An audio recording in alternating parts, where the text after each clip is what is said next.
The ship came down from the sky on a cold morning in December. It was silver and smooth, shaped like a teardrop, and it made no sound as it landed in the middle of Seoul. Millions of people watched from their windows. Their phones, their screens, the whole world held its breath. Park Do-yeon stood at the front of the welcome party. He was 63 years old with gray hair and calm eyes. He had spent his whole life preparing for this moment, even though he never truly believed it would come. Aliens. Real aliens. And they had chosen Earth. The ship opened and 3 beings stepped out. They were tall, almost 3 meters high, with skin that looked like glass. Do-yeon could see light moving inside their bodies, like blood made of stars. They had 4 arms and faces that were almost human, but not quite. Their eyes were too large, too deep, like looking into a well that had no bottom. The leader of the group stepped forward. Its voice came out in perfect Korean, though its mouth did not move the right way. "I am Ambassador Velith of the Valorian Dominion," it said. "We speak for the Galactic Federation. We have watched your species for 300 years. We are here to welcome you." Do-yeon bowed. It was polite. It was expected. But inside his mind was racing. 300 years. They had been watching for 300 years, and they chose now to make contact. Why now? He knew why. The Valorians led the human delegation onto their ship. Inside, everything was white and clean, like a hospital from the future. They were taken to a meeting room with chairs that adjusted to their bodies automatically. Do-yeon sat down and waited. Velith explained the offer. The Galactic Federation was an alliance of over 2,000 species. They had existed for more than 50,000 years. They offered humanity membership, which meant access to star maps, trade routes, medical technology, and protection under galactic law. In return, they asked for only one thing: technology sharing. Every species that joined the Federation shared their advancements. It was how they had grown so powerful. Knowledge was not owned by anyone. It belonged to everyone. Specifically, Velith continued, "We are interested in your faster-than-light travel system. What you call the fold drive." Do-yeon nodded slowly. He had expected this. Humanity had achieved something that the rest of the galaxy considered impossible. While other species used wormhole gates, giant structures that took thousands of years to build, humans had found a way to fold space itself. A ship with a fold drive could go anywhere in the universe instantly. No gates, no limits. Just thought and destination. The Federation had gates connecting their worlds. Humanity had freedom. "We understand this is a significant request," Velith said. "But it is standard. Every species shares. The Thornery shared their weapons. The Dorsai shared their economic systems. The Silkari shared their biological engineering. This is how the Federation works." Do-yeon looked at the alien for a long moment. He thought about his grandmother, who had survived the war when she was young. He thought about his father, who had worked in a factory until his hands were rough and broken. He thought about every human who had ever suffered, ever fought, ever died to protect something precious. "Respectfully, no," he said. The room went silent. Velith's forearms twitched. Its glass skin flickered with colors that Do-yeon did not understand. Confusion, perhaps. Or anger. "I apologize," Velith said. "There must be a translation error." "You are refusing?" "There is no error," Do-yeon replied. "We are grateful for your offer of membership. We are happy to establish diplomatic relations, but we will not share the fold drive." "This is unprecedented," Velith said. "In 50,000 years, no species has refused." Do-yeon smiled. It was not a happy smile. It was the smile of a man who knew something that others did not. "Then we will be the first." The meeting ended badly. The Valorians were polite, but Do-yeon could see the frustration behind their glassy eyes. They did not understand. How could they?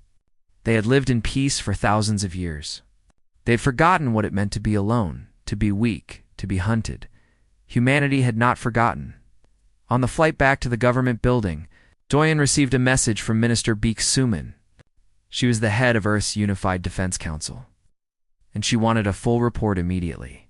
He found her in the war room, surrounded by screens showing satellite images and fleet positions. She was a small woman with sharp eyes and a voice that could cut steel. "They want the fold drive," Doyen said. "Of course they do," Suman replied. "What did you tell them?" "No," Suman nodded. She did not look surprised. "Good. How did they react?" "They were confused. I think they expected us to be grateful." "To say yes without thinking," Suman laughed. It was a short, hard sound. "They have been watching us for 300 years, and they still do not understand us. That is useful." She pulled up a holographic display of the solar system. 12 red dots marked the positions of Earth's defensive fleet. It was a small fleet, barely enough to patrol their own territory, but each ship carried a fold drive, and that made them more dangerous than anything the Federation had ever seen. "They will try again," Suman said. "They will offer us things. Medicine, wealth, power, and when we refuse, they will threaten us." "I know," Doyen said. "Are you ready for that?" Doyen thought about his daughter, who was 7 years old and loved to look at the stars. He thought about the world he wanted to leave for her. Not a world that depended on alien charity. Not a world that had sold its greatest weapon for comfort. A free world. A strong world. "Yes," he said.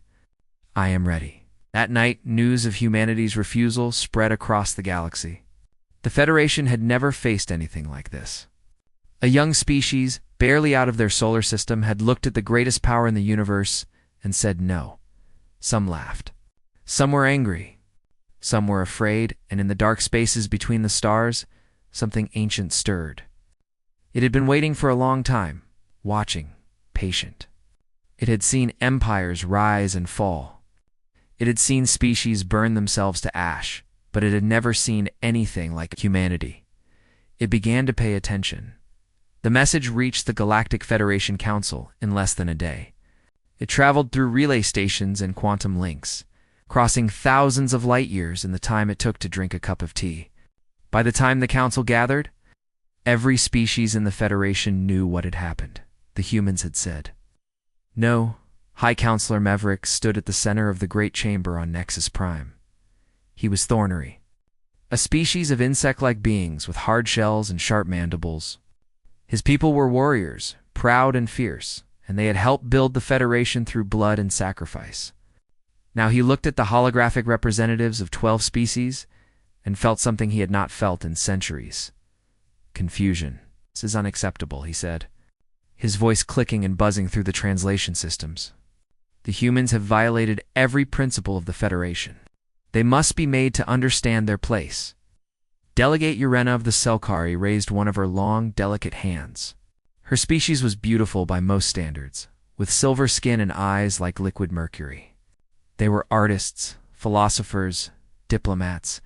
They did not like conflict. "High Counselor," she said softly, "the humans have violated nothing. They have not joined the Federation. They are not bound by our traditions. Then they should not receive our benefits," Maverick snapped. "No trade. No protection. No access to our medical technology. Let them suffer alone in the dark. And if they do not suffer?" asked Counselor Prin of the Dorsai. He was a fat creature, shaped like a slug, with wet skin that glistened under the chamber lights. His species controlled most of the Federation's economy. They cared about profit more than pride. "The humans have technology we do not understand. Their fold drive breaks every law of physics we know. What if they do not need us?" The chamber fell silent. It was a frightening thought. The Federation was powerful because it was united. Every species depended on every other species. The Thornery provided military strength. The Selkari provided culture and diplomacy. The Dorsai provided trade and resources. Together, they were unbeatable. But the humans stood alone. They did not need gates to travel between stars. They did not need the Federation's medicine or weapons. They had built everything themselves, in silence, in secret, while the galaxy watched and did not understand. "We must study them," said a new voice. Everyone turned to look at the speaker. She was Selene, an archivist of the Keepers, the oldest species in the Federation. Her body was small and wrinkled, covered in bioluminescent patches that glowed with soft blue light. The Keepers remembered everything. They had records going back millions of years. We have been watching humanity for 300 years, Selene continued, but we have not been paying attention. We saw their technology and their cities and their ships. We did not see them. What is there to see? Mavericks demanded. They are primitives. Children playing with fire. Selene's lights flickered. It might have been a laugh. Children who split the atom within 50 years of learning to fly. Children who walked on their moon within a single generation. Children who built a faster-than-light drive without any help from the galaxy. These are not ordinary children, High Counselor.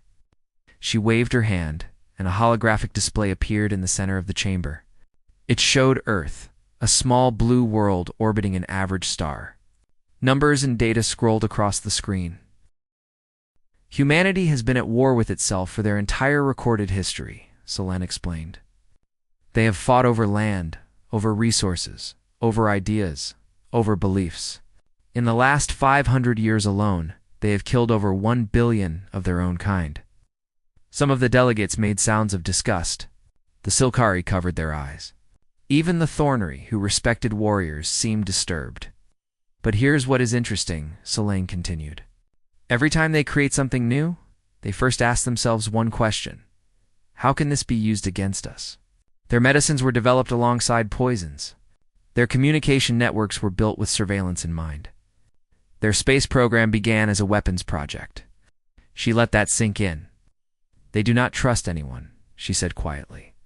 Not even themselves. And that is why they will not share their technology. It is not greed. It is not pride. It is fear. Counselor Prin made a wet bubbling sound. Then we offer them security. We show them they have nothing to fear from the Federation. You do not understand, Selene replied. They do not fear the Federation. They fear what happens after. They fear the enemy they have not met yet. They fear the threat that does not exist today, but might exist tomorrow. That is madness, Maverick said. That is survival, Selene corrected. And it has worked. They are still here. How many species can say the same? The debate continued for hours. Some wanted to offer humanity more incentives. Medicine that would let them live for centuries. Wealth that would make every human rich beyond imagination. Technology that would solve every problem they had ever faced. Others wanted to threaten them. Cut off all contact. Send a fleet to their border and show them the true power of the Federation. Make them understand that they were small and weak and alone. In the end, they decided to try both. Ambassador Velith was sent back to Earth with new offers. Behind him, a fleet of 200 ships moved toward human space. They called it a diplomatic escort. Everyone knew what it really was. On Earth, Captain Lee Yuna received her orders. She was 38 years old, with short black hair and a scar on her left cheek from a training accident. She had commanded the Horizon for 5 years, and she had never fired a shot in anger. She hoped that would not change. 200 ships. Her first officer, Lieutenant Choi Min-jae, said, "That is a lot of firepower." "It is a lot of metal," Yuna corrected. "Firepower is not the same thing as capability." She looked at the tactical display. The Federation fleet was approaching slowly, carefully. They were testing the waters. Seeing how humanity would respond, she thought about what Minister Beak had told her before she left Earth. "The Federation does not understand war," she had said. "They have not fought a real war in 10,000 years. They have forgotten what it means to face an enemy who will not surrender. An enemy who will burn their own cities before letting them fall? We have not forgotten." "Send a message to Earth," Yuna said. "Tell them the fleet is coming, and then power up the fold drive." "Where are we going, Captain?" Yuna smiled. It was not a friendly smile. "Nowhere yet. But I want them to know we can leave whenever we want, and we can come back whenever we want. That is the only message that matters." The Horizon's drive hummed to life. And across the galaxy, sensors detected the energy signature and reported it to the Council. The humans were ready. The question was, ready for what? Archivist Selene spent 14 days studying humanity. She did not sleep. She did not eat. Her species had long ago moved beyond such needs. Instead, she sat in the great library of the Keepers and read everything the Federation had ever sought or collected about Earth. She read about their wars. The first ones were fought with sticks and stones, brother against brother, tribe against tribe. Then came metal, then gunpowder, then machines that could kill from miles away. Each generation found new ways to destroy. Each generation swore it would be the last. It never was. She read about their diseases. Plagues that killed millions. Viruses that jumped from animals to humans and spread across continents. And through it all, humanity survived. They burned their dead. They quarantined their sick. They developed medicines and vaccines and treatments that saved countless lives. But they also developed weapons. Biological agents that could kill entire cities. Just in case, she read about their politics. Empires that rose and fell. Democracies that struggled and survived. Dictators who promised peace and delivered only suffering. And always, always, the same pattern. Trust and betrayal. Hope and disappointment. Progress and setback. By the end of 14 days, Selene understood something that no other member of the council had grasped. Humanity was not primitive. They were not children. They were survivors. She presented her findings to the council on the morning of the 15th day. The chamber was full. Every delegate had heard rumors about what she had discovered, and they wanted to hear it for themselves. Humanity is different from us, Selene began. Not in their biology. Not in their intelligence. In their history. She activated the holographic display. Images flashed across the chamber. Battlefields covered in bodies. Cities reduced to rubble. Mushroom clouds rising over devastated landscapes. They have spent their entire existence fighting to survive, she continued. Not against external threats, like most of us. Against themselves. Every advancement they have made, they have first considered how it might be used as a weapon. She showed them the development of nuclear power, how it was first used to destroy 2 cities before it was ever used to light a home. She showed them the development of the internet, how it was built for military communication before it was open to the public. She showed them the development of artificial intelligence, how the first question asked by their leaders was not, "How can this help us?" but "How can we control this?" They do not trust, Selene said. They cannot trust. Their history has taught them that trust is weakness, that sharing is vulnerability, that the only way to survive is to be stronger than everyone else. Counselor Prin shifted his massive body. Surely this is exaggeration. Every species has conflict in their past. Not like this, Selene replied. The Thornery fought wars of conquest. The Dorsi fought wars of trade. The Selkari fought wars of ideology. But humanity fights wars of extinction. When they go to war, they do not seek to defeat their enemies. They seek to destroy them completely. She showed them a quote from a human leader. The only way to ensure peace is to be so strong that no enemy will dare attack. This is their philosophy, Selene explained. Peace through strength. Security through power. They do not believe in cooperation. They believe in deterrence. High Counselor Maverick stood up. His mandibles clicked with anger. Then they are a threat to the entire Federation. We should destroy them now, before they become too powerful. Can we? Selene asked quietly. The chamber fell silent. Their fold drive allows them to travel anywhere instantly, she continued. We have no defense against it. Our wormhole gates are fixed points. They can be blocked, destroyed, controlled. But the humans do not need gates. They can appear anywhere, at any time. How do you fight an enemy who can be everywhere at once? She let that question hang in the air. On Earth, Dr. Big GA was reading the same reports. She was 51 years old, with gray streaks in her hair and hands that shook slightly from years of overwork. She had spent 3 decades developing the fold drive, and she knew its secrets better than anyone alive. She also knew its weaknesses. They are afraid of us, she said to Minister Beek Sumin. They were sitting in the underground command center, surrounded by screens showing the approaching Federation fleet. Good, Sumin replied. Fear is useful. Fear is also dangerous. A frightened enemy does not think clearly. They make mistakes. Stupid mistakes. Violent mistakes. Sumin nodded slowly. What do you suggest? GA thought about the question for a long time. She thought about her parents who had worked in factories and dreamed of a better life for their children. She thought about her teachers, who had encouraged her to study science even when others said it was too hard for a girl. She thought about all the sacrifices that had brought her to this moment. We need to show them what we can do, she said finally. Not tell them. Let them see our strength with their own eyes. And then let them decide if they want to be our friends or our enemies. That is a risk, Suman said. Everything is a risk. But the Federation has forgotten what it means to face a real challenge. They've become comfortable, soft. They need to remember that the universe is not safe, that there are things out there that will not bow to their rules and traditions. Things like us. GA smiled. It was a tired smile, but there was steel behind it. Yes, things like us. She pulled up the tactical display. The Federation fleet was 3 days from the border. 200 ships, each one carrying weapons that could level a city.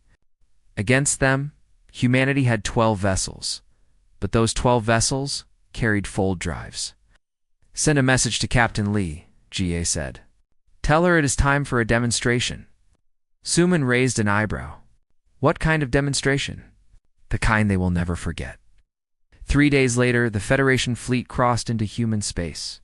They expected resistance. They expected negotiation. They expected the humans to understand their position and surrender their secrets. They did not expect what happened next.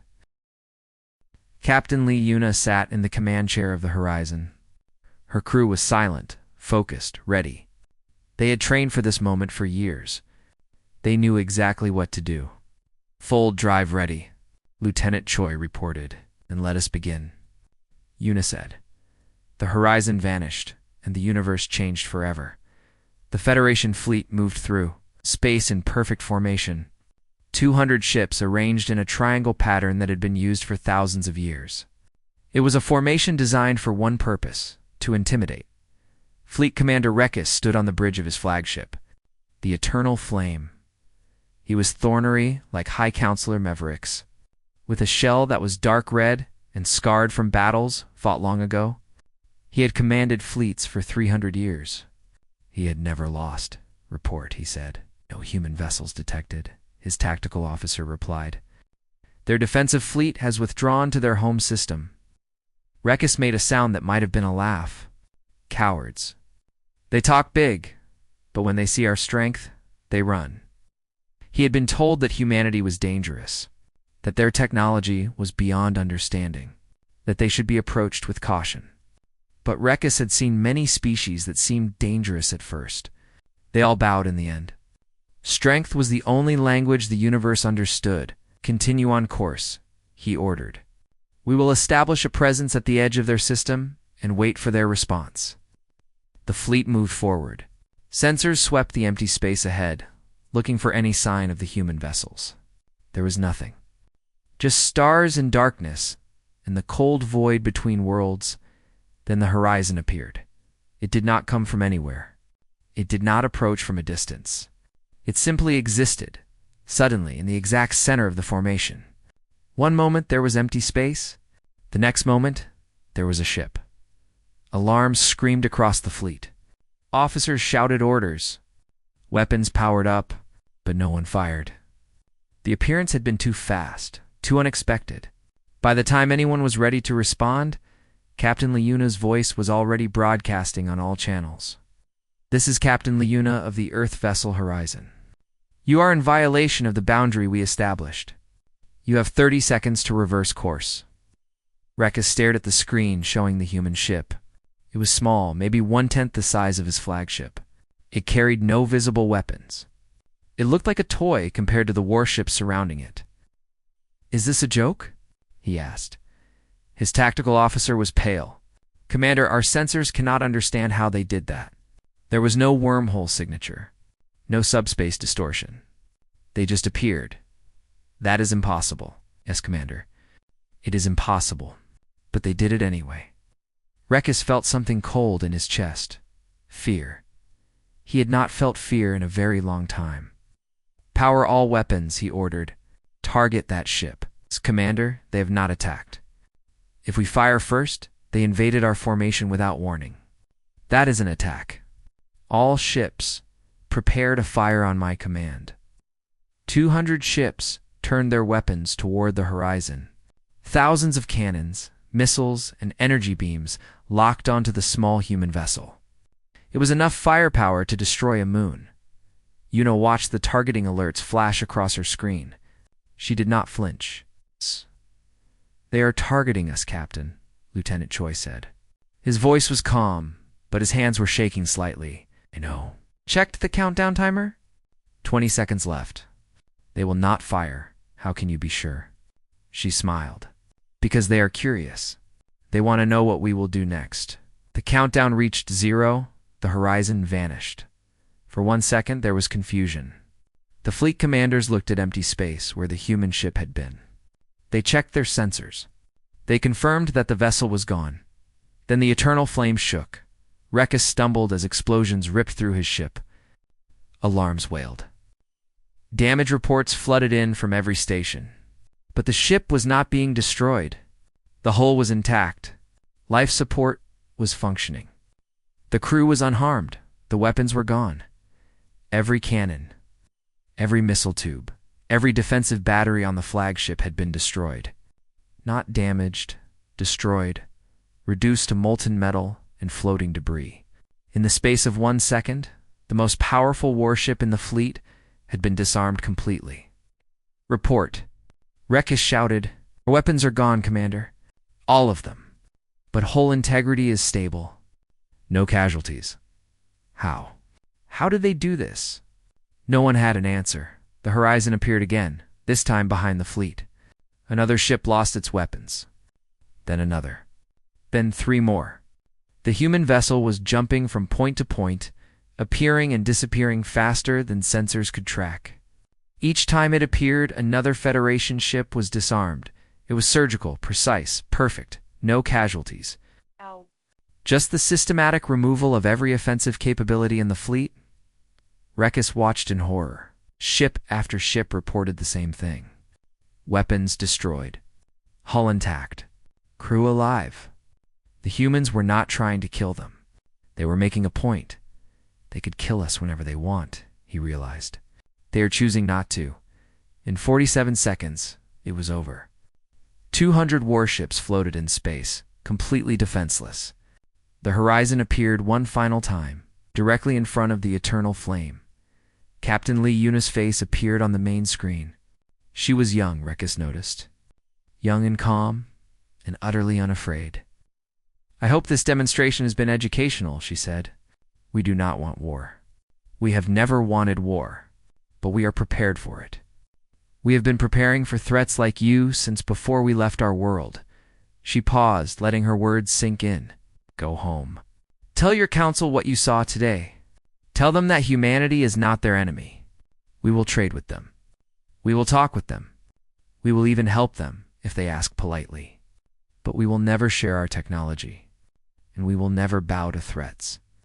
Rekis found his voice. "You have made a powerful enemy today, human." Yuna shook her head. "No. We have shown a potential friend the consequences of bad decisions. What happens next is up to you." The screen went dark. The horizon vanished one final time. Rekis stood on his bridge, surrounded by the wreckage of his weapons and the silence of his crew. For 300 years he had been a commander. He had won battles, conquered worlds, crushed rebellions. He had believed that strength came from firepower in numbers and the willingness to use violence. Today, he had learned something new. True strength came from capability, from options, from the ability to choose mercy instead of destruction. The humans had that strength. They had shown it clearly, undeniably, impossibly. "Set course for home," he said quietly. "Commander, we are done here. Set course for Nexus Prime. The Council needs to hear about this." The fleet limped back toward Federation space. Behind them, the horizon watched them go. On Earth, Dr. Beek-Jijier received the report from Captain Lee. She read it twice, then leaned back in her chair and closed her eyes. "Is it over?" her assistant asked. "No," she replied. "It is just beginning. But at least now they understand what they are dealing with." She thought about the future, about all the challenges still to come. The Federation would not give up easily. There would be more negotiations, more threats, more attempts to steal or copy the fold drive. Humanity would have to stay vigilant, stay prepared, stay strong, but they had done it before. They had survived ice ages and plagues and wars. They had clawed their way to the stars through blood and sacrifice and sheer, stubborn refusal to die. They would do it again, whatever came next. Humanity would be ready. The council chamber had never been so quiet. High Counselor Mavericks had resigned 3 days after the fleet returned. The Thornery military was in disgrace. Their greatest commander had been humiliated by a single ship, and the entire galaxy had watched it happen. Now the delegates sat in their seats and waited. Ambassador Park Do-yoon had requested permission to address the council directly. After what had happened, no one dared refuse. The doors opened, and Park walked in. He was not a hologram this time. He had traveled to Nexus Prime in person, on a ship that could have gone anywhere in the universe in the blink of an eye. He had come alone, without guards, without weapons, without fear. He walked to the center of the chamber and looked at the assembled delegates.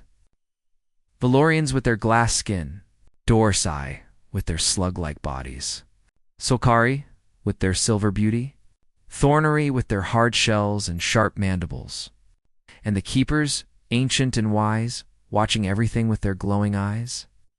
"Thank you for seeing me," Park said. His voice was calm, steady, like a man discussing the weather. "You destroyed 200 of our ships," someone said. Park could not see who had spoken. "We did not destroy anything," he replied. "We removed weapons. Your crews are alive. Your ships are intact. If we wanted to destroy you, we would have." That shut everyone up. Park clasped his hands behind his back. It was a habit he had developed over years of diplomacy. It made him look thoughtful, patient, reasonable. It also hid the slight trembling in his fingers. "You have asked why we will not share our technology," he continued. "You believe we are selfish, maybe even paranoid. Some of you think we are primitive despite what you saw 3 days ago. I understand. From your perspective, we must seem strange." Paused and looked around the chamber. "Let me tell you a story.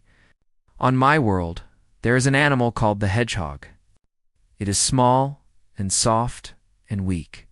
Any predator could kill it easily. But the hedgehog has spines.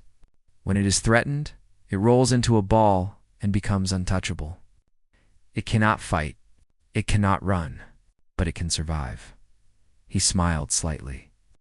"Humanity is like the hedgehog. We are not the strongest species in the galaxy. We are not the smartest. We are not the oldest. But we have spines.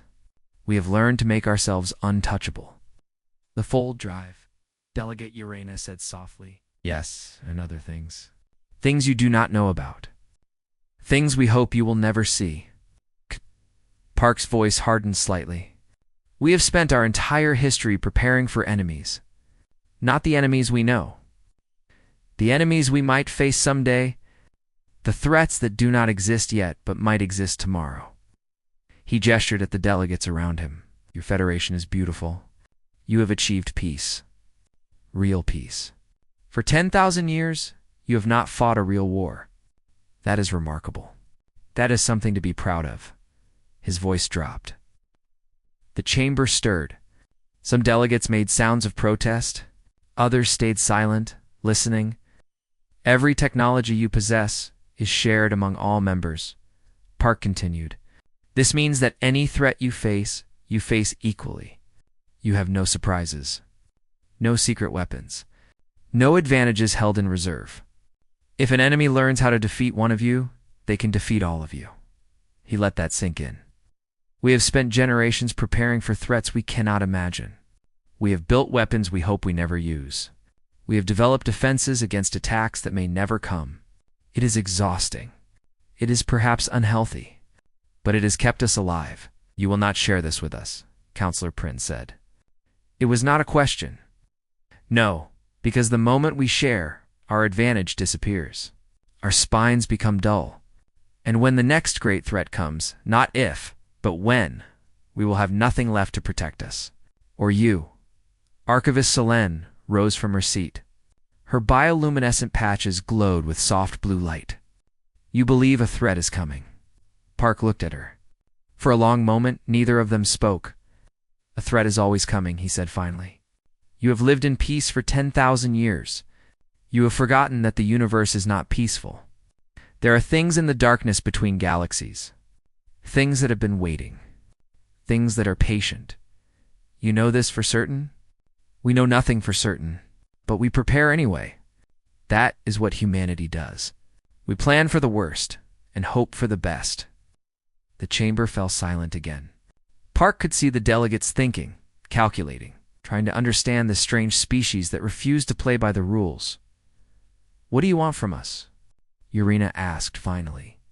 Park smiled. It was a tired smile, but genuine. We want to be your friends, not your subjects. Not your partners in some technology exchange program. Friends, equals, we will trade with you. We will talk with you. When you face threats, we will help you, but we will do it our way. With our weapons, under our control, and in return, you leave us alone. You do not try to steal our technology. You do not threaten us. You do not send fleets to our border. You accept that we are different, and that different is not the same as wrong. The vote took 3 hours. There were arguments, debates, angry speeches, and quiet conversations in the corners of the chamber. But in the end, the result was clear.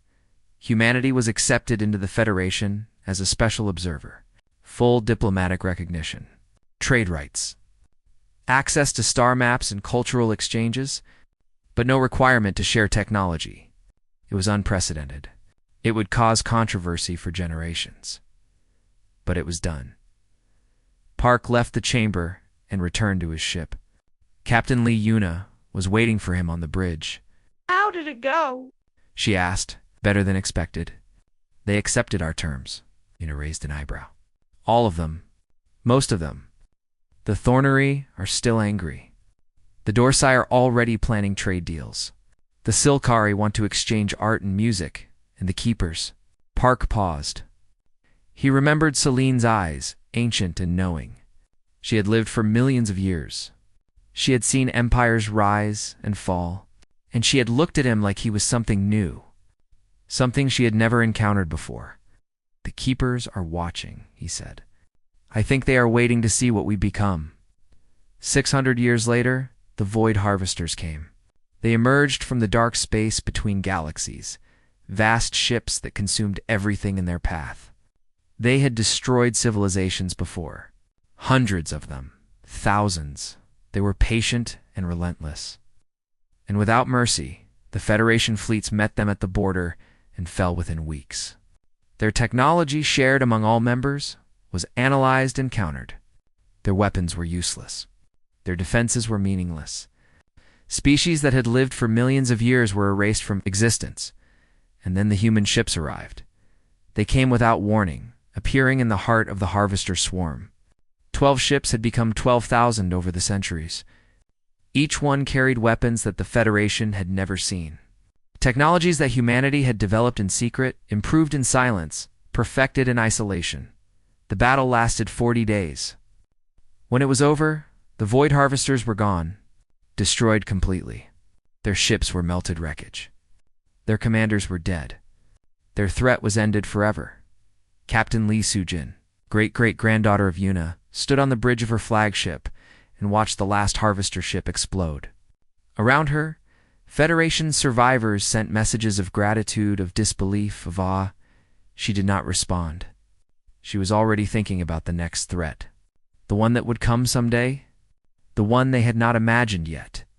Humanity did not share their technology, but they shared their protection.